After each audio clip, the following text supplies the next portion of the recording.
उन्होंने नन्हे यूसुफ को धक्का दे दिया। भाई मुझे मत मारो, मुझे इस अंधेरे में मत फेंको। बेयारो मददगार। लेकिन उसी वक्त अल्लाह ने इनके मासूम दिल में वही के जरिए सुकून उतारा।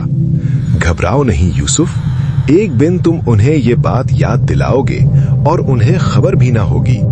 अब्बाजान, हम दौड़ लगा रहे थे कि एक भेड़िया आया और यूसुफ को खा गया। ये देखें इसकी खून भरी कमीज।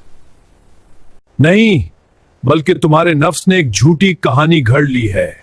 बस अब सब्र ही बेहतर है।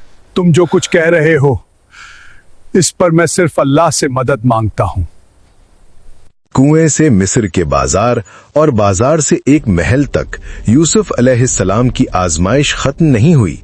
जब उन्हें गुनाह की दावत दी गई तो उन्होंने फौरन कहा, माअज़ल्लाह, यानी अल्लाह की पनाह।